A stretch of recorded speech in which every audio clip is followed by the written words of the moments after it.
मनुष्य चाहे कितना भी प्रयास क्यों ना कर ले, कितना भी प्रयत्न क्यों ना कर ले, उसे अपने कर्मों का फल तो भोगना ही पड़ता है। चाहे मनुष्य कितना ही प्रयत्न क्यों ना कर ले, वो अपने कर्मों से कभी भी बच नहीं सकता। जैसी करनी वैसी भरनी, ये वाक्य तो सुना ही होगा।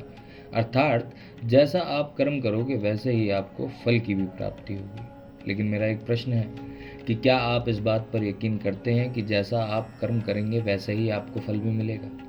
अब आप में से अधिकतर लोगों के मन में ये प्रश्न ज़रूर उठ रहा होगा, क्योंकि इसमें पूछने वाली बात है ही कि ये तो सत्य है कि जैसे आप कर्म करोगे वैसे ही आपको फल भी मिलेगा।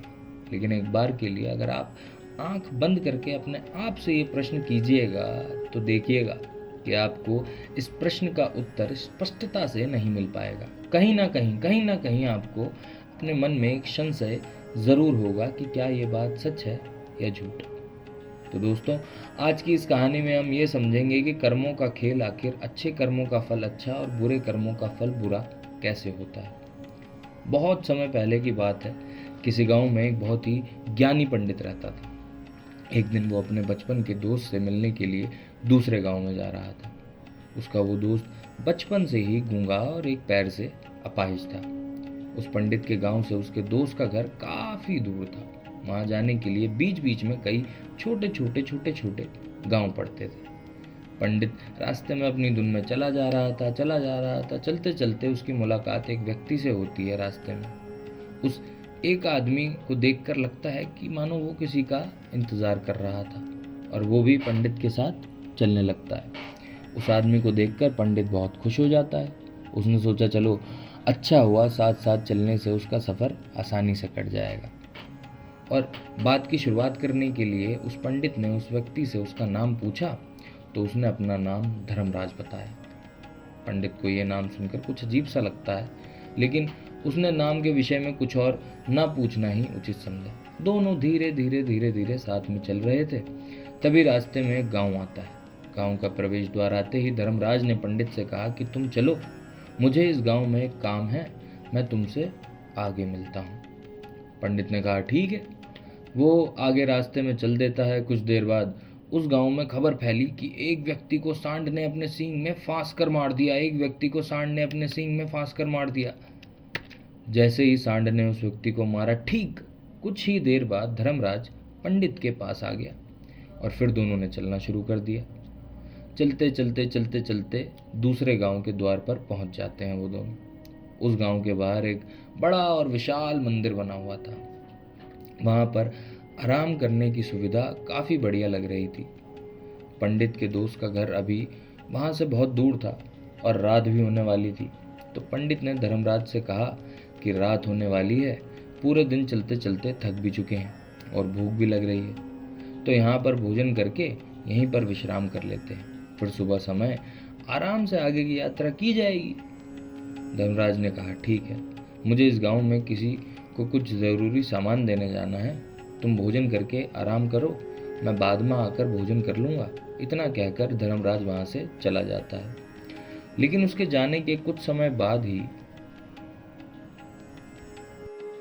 धुआं उठता है और दिखाई देता है और देखते ही पूरे गांव में आग लग जाती है। पंडित ने हैरानी से सोचा कि ये धर्मराज जहाँ भी जाता है वहाँ कोई ना कोई अनहोनी ज़रूर हो जाती है, कुछ तो गड़बड़ है इस व्यक्ति में। लेकिन पंडित ने रात्रि में धर्मराज से कुछ भी पूछना उचित नहीं समझा और वो दोनों सो गए। सुबह होते ही दोनों फिर से अपनी यात्रा शुरू कर देते हैं। कुछ देर चलने के बाद रास्ते में फिर से एक गांव आता है। धर्मराज ने फिर पंडित से कहा कि आप आगे चलिए, मुझे इस गांव में अपने मित्र से मिलने के लिए जाना है, मैं अपने दोस्त से मिलने के बाद आगे रास्ते में आपको मिल जाऊंगा। ये कहकर धर्मराज वहाँ से चला गया। लेकिन पंडित इस बार आगे नहीं गया, वो वहीं खड़ा होकर धर्मराज को देखता रहा, वो कहाँ जा रहा है और क्या करता है। तभी थोड़ी देर बाद लोगों की आवाज़ सुनाई देने लगी कि एक व्यक्ति को सांप ने काट लिया और उसकी मृत्यु हो गई। ठीक उसी समय धर्मराज फिर पंडित के पास पहुंच गया, लेकिन इस बार पंडित से रहा नहीं गया। उसने धर्मराज से पूछ ही लिया कि तुम जिस भी गांव में जाते हो वहाँ कोई ना कोई अनहोनी ज़रूर हो जाती है, क्या तुम मुझे बता सकते हो ये ऐसा क्यों हो रहा है? धर्मराज ने कहा पंडित जी, आप तो मुझे बहुत ज्ञानी मालूम पड़ते हैं, इसलिए मैं आपके साथ चलने लगा था, क्योंकि इन नियमों के साथ बहुत अच्छा होता, परंतु आप अभी तक समझ नहीं पाए कि मैं कौन हूँ। पंडित जी ने कहा, मैं समझ गया हूँ, लेकिन मुझे कुछ शंका है। अगर आप अपना उपयुक्त परिचय दे दे तो मेरे लिए आसानी होगी। और तब धर्मराज ने जवाब दिया कि मैं यमदूत हूँ और यमराज की आज्ञा से उन लोगों के प्राण हरण करता हूँ जिनकी उम्र पूरी हो चुकी है। हालांकि पंडित को पहले से ही इस बात पर आशंका थी, फिर भी धर्मराज के मुंह से यह बात सुनकर वो घबरा गया। लेकिन वो हिम्मत करके पूछता है कि अगर तुम सचमुच में यमदूत हो तो मुझे बताओ कि अगली मृत्यु किसकी है। धर्मराज ने जवाब दिया कि अगली मृत्यु तुम्हारे उसी मित्र की है जिससे तुम मिलने जा रहे हो। उसकी मृत्यु का कारण भी तुम ही बनोगे। ये बात सुनकर पंडित सहम गया और वो सोच में पड़ गया कि अगर ये सच है तो धर्मराज यमदूत हुआ तो उसकी बात भी सच होगी और उसके कारण मेरे बचपन के सबसे अच्छे मित्र की मृत्यु हो जाएगी। तो सबसे अच्छा होगा कि मैं अपने मित्र से मिलने ही ना जाऊं। कम से कम मैं उसकी मृत्यु का कारण तो नहीं बनूंगा। धर्मराज ने मुस्कुराते हुए कहा कि तुम जो सोच रहे हो ना बच्चा, वो सब मुझे पता है, मगर तुम्हारे अपने मित्र से मिलने ना जाने से नियति बदल नहीं जाएगी। तुम्हारे मित्र की मृत्यु तो निश्चित है और वो अगले ही कुछ पलों में घटित होने वाली है। महाकाल के मुंह से ऐसी बात सुनकर पंडित जी को झटका लग गया, क्योंकि महाकाल ने पंडित के मन की बातें भी पढ़ ली थी, जो एक सामान्य व्यक्ति के बस के लिए संभव नहीं है। अब पंडित को विश्वास हो गया था कि यह धर्मराज सचमुच में ही यमदूत है। जब पंडित को यह पूर्ण विश्वास हो गया कि धर्मराज ही यमदूत है तो वो घबरा गया और वो अपने मित्र की मृत्यु का कारण नहीं बनना चाहता था, इसलिए वो पलटकर अपने गांव की तरफ वापस जाने लगा। लेकिन जैसे ही वो पंडित वापस जाने के लिए मुड़ा, उसने देखा कि उसका मित्र तेजी से उसके तरफ चला जा रहा है, जो कि पंडित को देखकर अत्यंत प्रसन्न दिखाई पड़ रहा था। अपने मित्र से आने की गति को देखकर पंडित को ऐसा लगा कि जैसा उसका मित्र काफी देर से उसका पीछा कर रहा है। लेकिन वो बचपन से ही गूंगा था और एक पैर से लंगड़ा भी था, इसलिए ना तो वो पंडित को आवाज देकर बुला पाया और ना ही उस तक पहुंच पा रहा था। लेकिन जैसे ही वो पंडित के पास पहुंचा, अचानक ही जमीन पर गिरकर उसकी मृत्यु हो गई और तुरंत ही वो मर गया। उसकी मृत्यु को देखकर पंडित हक्का बक्का होकर धर्मराज की ओर देखने लगा, जैसे कि वो पूछना चाह रहा हो कि आखिर आखिर आखिर ये क्या हुआ। धर्मराज पंडित के मन में उठ रहे प्रश्नों को समझ गया और बोला कि तुम्हारे मित्र ने पिछले गांव में ही तुम्हें देख लिया था और वो वहीं से तुम्हारा पीछा कर रहा था, लेकिन गूंगा और लंगड़ा होने की वजह से वो तुम तक पहुंच नहीं पाया। उसने अपनी पूरी ताकत लगा दी तुम तक पहुंचने में और अंत में तुम्हारे पास आकर वो गिर गया और बुढ़ापे में इतनी ताकत लगाने से उसे दिल का दौरा पड़ा और उसकी मृत्यु हो गई, क्योंकि वो तुमसे मिलने के लिए अपनी सीमाओं को तोड़कर तुम्हारे पीछे भाग रहा था। इसलिए अपने मित्र की मृत्यु का कारण भी तुम ही कहलाओगे। अब पंडित को पूर्णतः विश्वास हो गया था कि धर्मराज एक यमदूत है और उसका कार्य जीवों का प्राण हरना है। लेकिन पंडित एक ज्ञानी व्यक्ति था, वो भी जानता था कि मृत्यु पर किसी का वश नहीं है, सबको एक ना एक दिन मरना ही है। यही सोचकर उसने अपने आप को संभाल लिया। लेकिन अचानक ही पंडित के मन में अपनी मृत्यु के बारे में जानने की इच्छा हुई, इसलिए उसने धर्मराज से पूछा कि जब मृत्यु मेरे दोस्त की होनी थी तो तुम शुरू में ही मेरे साथ क्यों चल रहे थे। और ये प्रश्न सुनकर धर्मराज जोर जोर से हंसने लगा और बोला कि मैं तो हर पल हर क्षण सभी के साथ चलता हूँ, किंतु लोग मुझे पहचान नहीं पाते, क्योंकि लोगों के पास अपनी समस्याओं के अलावा किसी और चीज़, किसी और व्यक्ति या किसी और वस्तु के घटना के बारे में सोचने या समझने या उसे देखने का समय ही नहीं होता।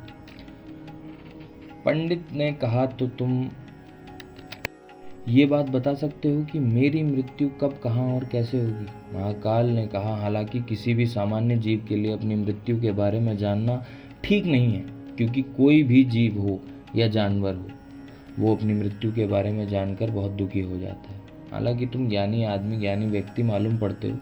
तुमने जिस तरीके से अपने मित्र का मृत्यु को सहन किया है, उसे देखकर लगता है कि तुम अपनी मृत्यु के बारे में जानकर भी दुखी नहीं होगे। महाकाल ने कहा, तो सुनो, तुम्हारी मृत्यु आज से ठीक 6 महीने बाद आज ही के दिन किसी दूसरे राज्य में फांसी लगाने से होगी। और सबसे हैरानी की बात तो ये होगी कि तुम स्वयं ही खुशी से उस फांसी को स्वीकार कर लोगे। ये कहकर धर्मराज वहां से चला गया, क्योंकि अब धर्मराज के पास पंडित के साथ चलते रहने का कोई भी कारण नहीं था। इसके बाद पंडित ने अपने मित्र का शरीर का अंतिम संस्कार किया और यथाशक्ति उसके क्रियाक्रम करके अपने गांव में वापस आ गया। लेकिन कोई व्यक्ति कितना भी ज्ञानी क्यों ना हो, अपनी मृत्यु के बारे में जानकर दुखी तो हो ही जाता है और मृत्यु से बचने का कोई ना कोई उपाय भी खोजता है। तो पंडित ने भी वही किया, क्योंकि पंडित वो था ही और उसकी जान पहचान उसके राज्य के राजा तक थी। पंडित ने सोचा कि राजा के पास तो कई सारे ज्ञानी मंत्री हैं, वो मेरी मृत्यु से संबंधित समस्या का कोई ना कोई समाधान निकाल ही लेंगे। पंडित यही सब सोचता हुआ राज दरबार में पहुंच जाता है और राजा से सारी घटना के बारे में बताता है। राजा ने अपने मंत्रियों को सारी समस्या बताई और उसने उनसे सलाह मांगी। अंत में सभी ने विचार विमर्श करके कहा कि अगर पंडित की ये बात सही है तो उसकी मृत्यु भी 6 महीने बाद ही होगी। लेकिन मृत्यु तो तभी होगी जब वो किसी दूसरे राज्य में जाएगा, और यदि वो किसी दूसरे राज्य में जाएगा ही नहीं तो मृत्यु ही नहीं होगी। मंत्रियों की ये सलाह राजा को भी सही लगी। इसके बाद पंडित के रहने की सारी व्यवस्था महल में ही कर दी गई और राजा के आदेश के बिना उस पंडित को किसी से भी मिलने दिया नहीं जाता था। लेकिन पंडित कहीं भी आ जा सकता था, ताकि पंडित को ये ना लगे कि वो राजा की कैद में है। परंतु पंडित डर के मारे स्वयं कहीं जाता ही नहीं था। धीरे धीरे 6 महीने गुजरे और पंडित की मृत्यु का समय नजदीक आने लगा। अंततः वो दिन भी आ गया जिस दिन पंडित की मृत्यु होनी थी। तो जिस दिन पंडित की मृत्यु होनी थी, उसकी एक रात पहले पंडित डर के मारे जल्द ही सोने लगा, ताकि जल्दी से जल्दी वो रात बीत जाए और अगला दिन आ जाए, ताकि उसकी मृत्यु टल जाए। यही सोचकर वो जल्दी से सो जाता है। लेकिन पंडित को नींद में चलने की बीमारी थी और अपनी इस बीमारी के बारे में वो स्वयं ही नहीं जानता था। तो फिर राजा, मंत्री या कैदी या किसी भी को वो कैसे बताता? किसी को जानने का प्रश्न भी नहीं उठता था कि वो नींद में चलता है। अब अपनी मृत्यु को लेकर बहुत चिंतित था पंडित। तो वो पिछले कई दिनों से ठीक से सो भी नहीं पा रहा था, और नींद में चलने की बीमारी तभी होती है जब व्यक्ति ठीक से सो नहीं पाता हो। उस रात भी पंडित को नींद में चलने का दौरा पड़ा। वो वहाँ से उठा, महल से निकलकर अस्तबल की ओर गया। क्योंकि पंडित राजा का खास मेहमान था, इसलिए किसी भी पहरादार ने उसे रोका तक नहीं और न टोका। उसको किसी तरह की कोई पूछताछ नहीं हुई। अस्तबल में पहुंचकर वो वहां से सबसे तेज चलने वाला घोड़े की पीठ पर सवार होकर नींद में ही अपने राज्य की सीमा से बाहर दूसरे पड़ोसी राज्य में चला गया। इतना ही नहीं, वो दूसरे राज्य के राजा के महल में पहुंच गया और उस महल के पहरेदार ने भी उसे नहीं रोका और ना ही उसे कोई पूछताछ की। सभी लोग रात्रि का अंतिम प्रहर होने के कारण गहरी नींद में थे। वो पंडित सीधे राजा के सैन्य कक्ष में पहुंचा, जहां राजा और रानी सो रहे थे। वो पंडित वहीं जाकर सो गया। सुबह हुई तो राजा ने पंडित को रानी के बगल में सोया हुआ देखा। तो राजा बहुत क्रोधित हो गया और राजा ने पंडित को कैद में रखने का आदेश दे दिया और पंडित को गिरफ्तार कर लिया गया। लेकिन पंडित तो बहुत चक्का रह गया। उसे कुछ समझ में नहीं आ रहा था कि आखिर वो दूसरे राज्य में आया कैसे और राजा के सैन्य कक्ष में कैसे पहुंचा। लेकिन वहां उसकी ये सब सुनने वाला कौन था? अगली सुबह जब राजा ने पंडित को दरबार में पेश करने का आदेश दिया तो कुछ देर बाद उस पंडित को दरबार में लाया गया। पंडित को देखते ही राजा इतना आग बबूला हो गया कि उसने उसे फांसी पर चढ़ा देने का हुक्म सुना दिया। फांसी की सजा सुनकर पंडित कांप गया, लेकिन फिर भी थोड़ी सी हिम्मत जुटाकर राजा से बोला, महाराज जी, मैं जानता हूँ कि महाराज जी, मैं नहीं जानता कि मैं राजमहल तक कैसे पहुंचा। मैं ये भी नहीं जानता हूँ कि आपके सैन्य कक्ष तक मैं कैसे आया। और आपके महल के किसी पहरेदार या सैनिक ने मुझे रोका क्यों नहीं, लेकिन मैं इतना ज़रूर जानता हूँ कि आज मेरी मृत्यु होनी थी और वो होनी भी जा रही है। राजा को यह बात थोड़ी अजीब सी लगी। उसने पंडित से पूछा कि तुम्हें कैसे पता कि आज तुम्हारी मृत्यु होनी है। तो राजा के इस प्रश्न का जवाब देने में पंडित ने पिछले 6 महीने का सारा वाक्य राजा को सुना दिया और बोला, महाराज, मेरा क्या, किसी भी सामान्य व्यक्ति में इतना साहस ही नहीं कि वो राजा के सैन्य कक्ष में राजा की उपस्थिति में रानी के साथ सो जाए। पंडित की ये बात सुनकर राजा को उसमें थोड़ा तर्क दिखाई दिया, परंतु उसने सोचा कि यह मृत्यु से बचने के लिए तो नहीं कह रहा कि धर्मराज और उसके द्वार ने अपनी मृत्यु की भविष्यवाणी की कहानी बना रहा हो। इसलिए राजा ने पंडित से कहा कि यदि तुम्हारी बात सत्य है और आज ही तुम्हारी मृत्यु का दिन है, तो जैसा कि यमदूत ने तुमसे कहा था, आज तुम्हारी मृत्यु का कारण मैं नहीं बनूंगा, लेकिन और यदि तुम्हारी बात झूठी निकली तो निश्चित ही आज तुम्हारी मृत्यु का दिन होगा। क्योंकि जिस राज्य में पंडित आया था, उस राज्य का राजा इस वाले राज्य के राजा का बहुत अच्छा मित्र था। इसलिए राजा ने तुरंत अपने 2 सैनिकों को पड़ोसी राजा के पास भेजकर पंडित की बात की सत्यता का प्रमाण मांगा। भेजे गए सैनिक शाम तक लौटे और उन्होंने राजा को बताया कि महाराज, पंडित जो कुछ भी कह रहा है सब सत्य है। पड़ोसी राज्य के राजा ने पिछले 6 महीने से पंडित के रहने की सारी व्यवस्था कर रखी थी अपने ही महल में। पंडित राजा का खास मेहमान था। कल शाम राजा आखिरी बार पंडित से उसके कक्ष में मिले थे और उसके बाद इस राज्य में कैसे पहुंच गए ये पंडित जी, इसकी जानकारी किसी को भी नहीं है। इसलिए उस राज्य के राजा के अनुसार पंडित को फांसी की सज़ा देना ठीक नहीं है। लेकिन राजा के सामने एक नई समस्या थी, क्योंकि उसने बिना बुरी बात जाने पंडित को फांसी की सज़ा सुना दी थी ना। इसलिए अगर पंडित को फांसी दी जाती तो राजा का वचन का अपमान हो जाता, लेकिन अगर राजा की बात का मान रखा जाए तो बेवजह ही एक निर्दोष व्यक्ति की मौत हो जाएगी। राजा ने अपने सभी मंत्रियों को बुलाया और इस बारे में सुझाव मांगा। तो मंत्रियों ने राजा को सुझाव दिया कि महाराज, पंडित को एक कच्चे सूत के धागे से फांसी लगवा दी जाए। इससे आपके कथन का कथन भी रह जाएगा और कच्चे सूत के धागे से पंडित को फांसी भी लग जाएगी और वो मरेगा भी नहीं, उसके प्राण भी बच जाएंगे। राजा को मंत्रियों का ये सुझाव बड़ा पसंद आया और उसने ऐसा ही करने का आदेश दे दिया। पंडित के लिए कच्चे सूत के धागे से फांसी का फंदा बनाया गया और नियम के अनुसार पंडित को फांसी पर चढ़ाया जाने लगा। सभी लोग बहुत खुश थे, लेकिन ना तो पंडित मरेगा और ना ही राजा का वचन खाली रह जाएगा। ये बात सुनकर लोग बहुत खुश थे। पंडित को भी पूर्ण विश्वास था कि ये सूत के धागे से तो उसकी मृत्यु हो ही नहीं सकती। पंडित उस पर चढ़ने के लिए तैयार हो गया। जैसा कि धर्मराज ने भविष्यवाणी की थी, तुम खुद ही अपनी फांसी को स्वीकार करोगे। लेकिन जैसे ही पंडित को फांसी दी गई, सूत का धागा तो टूट गया, लेकिन टूटने से पहले उसने अपना काम कर दिया था। पंडित की गले की नस सूत के धागे के झटके से कट चुकी थी और पंडित जमीन पर तड़प तड़प कर मर रहा था। उसी पल उसके गले से खून फुंकार की तरह निकल रहा था। देखते ही देखते पंडित का शरीर पूरी तरह से शांत हो गया। सभी लोग आश्चर्यचकित थे और पंडित को मरता हुआ देख रहे थे। किसी को विश्वास नहीं हो रहा था कि एक कच्चे सूत के धागे से किसी भी इंसान की मृत्यु कैसे हो सकती है। लेकिन घटना तो घट चुकी थी। नियति ने अपना काम कर दिया था और धर्मराज की भविष्यवाणी सच हो चुकी थी। दोस्तों, श्रीमद् भगवद गीता में भगवान श्री कृष्ण ने कहा है कि जो होना है होता है और वो होकर ही रहता है। हम चाहे कितनी भी सावधानी बरतें, कितना भी उपाय कर लें, लेकिन घटना को घटना ही है। घटना की एक पूरी प्रणाली पहले से ही तय होती है, जिसे हम थोड़ा सा भी इधर उधर नहीं कर सकते।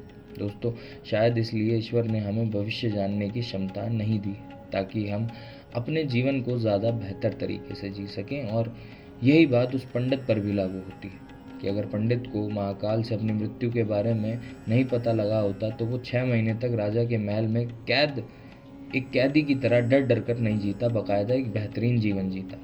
दोस्तों, आपने आज इस वीडियो से क्या सीखा वो मुझे प्लीज़ आप कमेंट बॉक्स में बता सकते हैं। इसके साथ साथ आपसे ये उम्मीद है कि आज की वीडियो आपको पसंद आई होगी, तो इस वीडियो को उस इंसान तक शेयर करें जो इस कहानी को सुनने की ज़रूरत है जिसको, और उसके ठीक बाद चैनल प्लीज़ सब्सक्राइब करें। तो चलते मिलते हैं ऐसी एक और नई कहानी के साथ। आप अपना ख्याल रखिएगा। धन्यवाद।